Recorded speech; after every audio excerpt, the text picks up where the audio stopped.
Crushers? My name's Obi, and I want to tell you about the first 12A that I sent in the Red River Gorge, Hippocrite. So it was a very important route to my climbing. First time I tried it was about 6 months into my climbing. It was in May 2022, and I spent a week in the Red River Gorge, and I sent just a bunch of like 510s and 511s. I was still like getting over the fear of falling, and by the last day I was feeling pretty confident that I could, just put some moves on a 12A, right? And Hippocrite being a 3-star, or 5-star, whatever, like classic in the guidebook. I just really wanted to try it because it looked like my style. Yeah, after 6 days, it was my last day of the trip, and we had about like a morning session before we had to drive back. And so I decided to get on it. No stick clip, so I had to go up and climb to the first bolt. And so I just started off like tense, right? So then I pretty much hang dog it. Like I get to the first bolt, clip it, and I'm like, oh yes, thank, oh my god, yeah. And then I go bolt by bolt until I get to like the fourth clip, which gives me some issues because it's the big span move. So I had to figure out the feet. And I just send it, right? Stick it. I think it took me 3 goes. And then as I climb up to clip the next bolt, I kind of start over gripping because I'm like, wow, like this is a little run out. I don't know. It's a little scary. And then I start looking down. I'm like, man, I'm about to take this whip. And so I take a big whip and, fall below the first bolt, but it's no issue.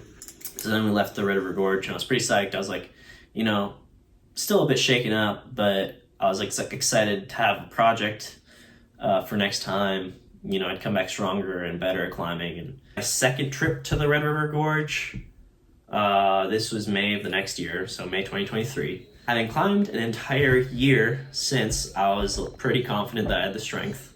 I'd been climbing a lot in Alabama in the Lower River Canyon, so I'd gotten 3 12As and a 12B called Lion that I was pretty psyched on. And as soon as classes were done in uni, we headed up to the Red River Gorge. Having not trained much in the last month because of finals, I showed up and I was getting very, very pumped again. And I was like, man, I've wasted an entire year of my life in the gym just training for nothing. But I still, had this project in mind. I wanted to perform. And I was over the fear of falling, so I felt like there was nothing really holding me back. I'm going around the Red River Gorge trying all these hard, 11s, up to 11D. And I sent one route in like the 10-day trip that we're there. I sent the 10A warm-up, at Military Wall. And so I was not very confident. Like I rolled, I think I put in 2 sessions that trip. First one, I took at the same bolt, or didn't take, I fell at the same bolt. And then, just, I didn't quite know what was holding me back. I was trying hard, but, I just couldn't get past my high point. My friend that I went there with, Matt, he was with me the first trip, and he managed to send that route, which really frustrated me, right? Because in theory, I'd been leading a lot more than him. He's a bit more of a boulder bro, but it's still a short route, so and he's very good technically, right? And so I was super frustrated, like man, we're at the same level and I can't send it. And I was giving it a lot of goes. I think I gave it like 7 goes. And so I'm like, okay, whatever. I still have 2 more days in this trip. We'll come back, and I'll just do it, right? No biggie. And so the last day of the trip, I go, and it's fucking drenched. So we just head back, right? Trip over. My dreams are crushed, but whatever. And so then over the summer, I train a bunch. I'm in the gym, probably doing like 20 pitches of lead a week. And yeah, then in October, in fall break, I get a chance to go to the Red River Gorge. There's like the festival there and everything. My friends see Chris Sharma and I don't, which takes me off a little bit, but essentially we're there for 5 days. And that the entire time that I'm there, I am super tense, right? Because the second we get there, we've driven 6 hours, we go to the zoo, I go up. Come on. No, come on, get it. Come on, Obi. Fall, same spot. And I'm like, fuck, Nice, right? dude. I have to figure out what it is. I'm not afraid of falling. That was a good burn. So, and I'm physically stronger, right? So physical, mental, technical, I feel like it's taken care of. So I don't know what's going on. So I go around and I do some other routes. And now I managed to send like, you know, a bunch of 5'11s, a bunch of 5'10s, like it's nothing. So I'm like, okay, the strength is there. And then comes in Kentucky Pete about the second day that we're there. We talked to him, you know, he's there at the camp in the morning. So we just go on and off. And eventually we get to the point where like over the days, he kind of like is giving me tips, you know, about how to climb because, you know, he's a bit of a climbing bum, as he calls it.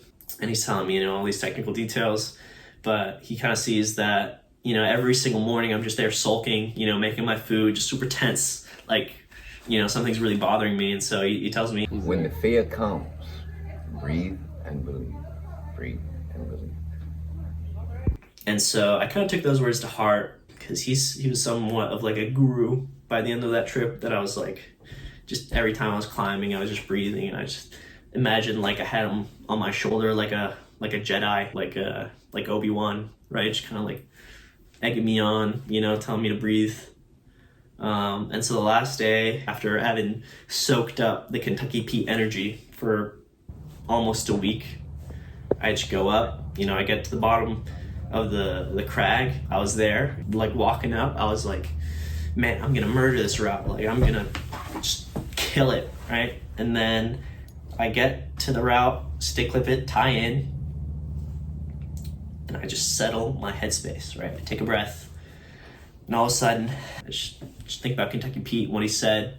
I go up, just cruise it. Like, no single move gave me any issue, and I just did it, man. Like, and so I then realized that the big issue that I was having was fear of performing, right? And that was what was holding me back, like the earlier trip too. Like I was so afraid of not doing this route that even on other routes I was just thinking about it, and like I wasn't present. And just the fear of performing really held me back.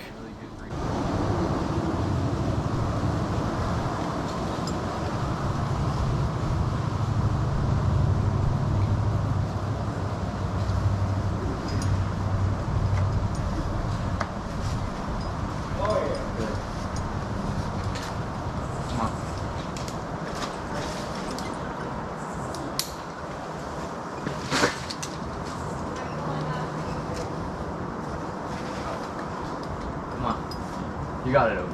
Come on. Come on. Come on. Come on. You got this. Yes. Good. I didn't push the whole time. You got this, Obi. Keep breathing.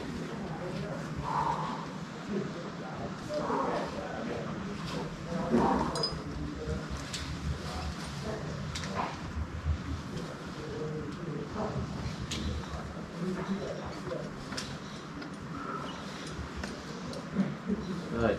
Come on.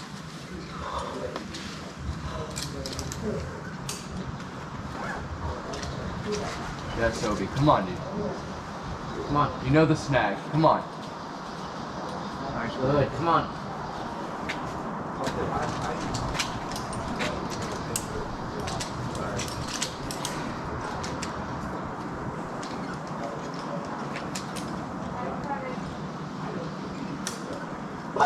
Let's fucking go, dude.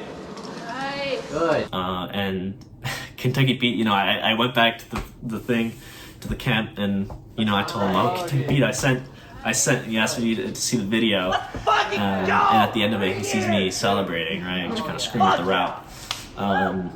That's sick.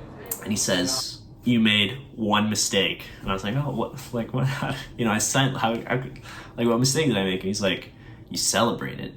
You have to be absolutely stoic so that, you know, your friends and your Blair can, you know, celebrate for you. It's so much cooler. And I was like, no. guess my headspace needs some improvement still. Yeah, Kentucky Beat is a little bit of like a controversial figure. You'll see if you look up on Mountain Project, you'll see that he eats babies. Yeah, he's an interesting guy. He doesn't actually eat babies.